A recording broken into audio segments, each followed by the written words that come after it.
Assalamualaikum warahmatullahi wabarakatuh. Perkenalkan, nama saya Wulandari dari Universitas Siber Asia. Dengan video ini saya akan mempresentasikan dengan usulan bisnis Rice Bowl Nusantara. Bisnis ini bergerak di bidang makanan siap santap, konsep praktis, dan sesuai dengan kebutuhan konsumen. Latar belakang bisnis ini berangkat dari kebutuhan masyarakat terhadap makanan yang praktis, pelajar, mahasiswa, dan pekerja. Ini membutuhkan makanan yang mudah dibeli, cepat disajikan, dan tetap terjangkau. Rice Bowl menurut saya sesuai dengan kebutuhan tersebut karena bentuknya praktis, mudah dikemas, dan pilihan lauknya dapat dikembangkan. Rice Bowl Nusantara menawarkan nasi dengan lauk ayam dan pilihan sambal atau saus khas Indonesia.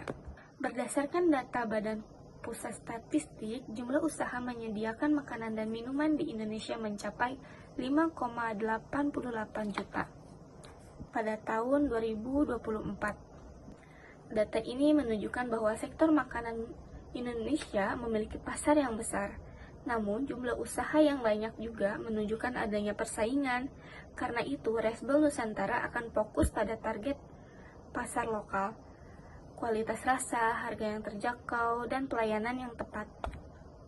Target utama bisnis ini adalah mahasiswa dan pelajar, pekerja di sekitar lokasi usaha, serta konsumen yang membutuhkan makan siang atau makan malam secara praktis. Target konsumen tersebut umumnya memperhatikan harga, rasa, kebersihan, dan juga porsi, kemudahan dalam melakukan pemesanan. Pada tahap awal terdapat beberapa pilihan menu, rice bowl ayam original yang seharga Rp15.000, serta rice bowl ayam sambal dan ayam teriyaki masing-masing seharga Rp17.000. Jika ingin tambahan telur itu seharga Rp4.000. Jika bisnis berjalan, menu dapat dikembangkan berdasarkan produk yang banyak diminati oleh konsumen. Keunggulan bisnis ini adalah modal awal relatif kecil, bahan mudah diperoleh, proses produksi sederhana, dan menu dapat dibuat secara konsisten. Selain perjualan langsung, bisnis juga dapat menggunakan pemesanan digital dan pembayaran non-tunai. Dengan demikian, bisnis dapat dimulai secara sederhana kemudian dikembangkan secara bertahap. Rencana awal bisnis ini pada September 2026. Pada tahap awal, produksi dilakukan dari dapur rumahan dengan sistem pre-order atau PO dan penjualan terbatas di sekitar lingkungan target pasar. Jam operasional direncanakan dari pukul 5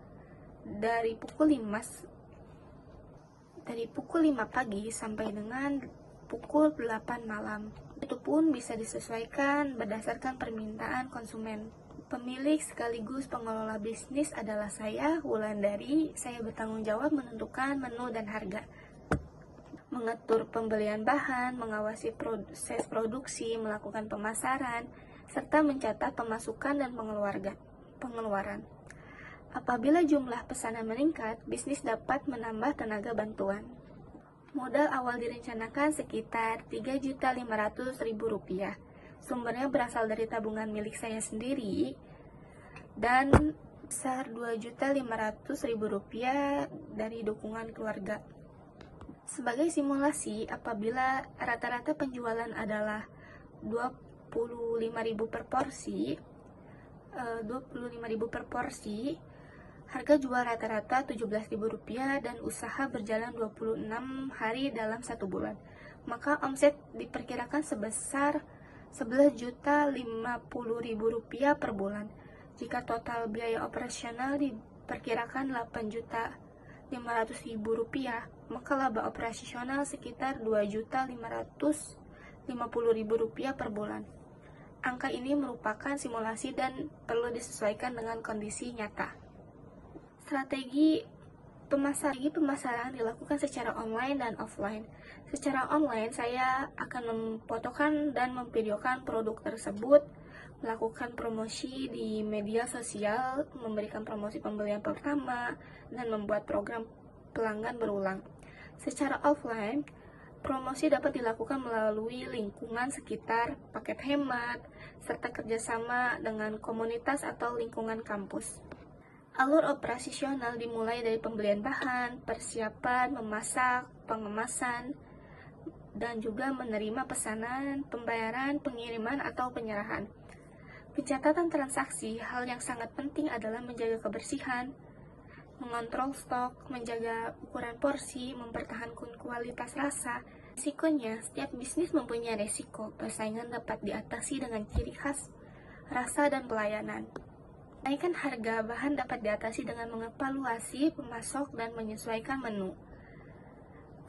Penjualan yang tidak stabil dapat diatasi dengan sistem PO atau pre-order dan promosi yang terukur. Untuk mengurangi makanan yang tidak terjual, jumlah produksi disesuaikan dengan perkiraan permintaan pelanggan.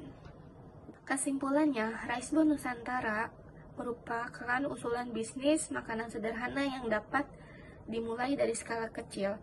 Keberhasilan bergantung pada kesesuaian produk dengan kebutuhan pasar, harga yang kompetitif, kualitas dan kebersihan, promosi yang konsisten, serta pencatatan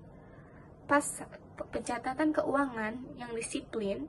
Tujuan awal bisnis bukan langsung menjadi besar, akan tetapi membangun pelanggan dan membuktikan bahwa usaha dapat berjalan dan menghasilkan. Demikian presentasi usulan bisnis sederhana dari saya, Wulandari, dengan NIM 250201010270. Terima kasih atas perhatiannya Bapak atau Ibu dosen. Wassalamualaikum warahmatullahi wabarakatuh.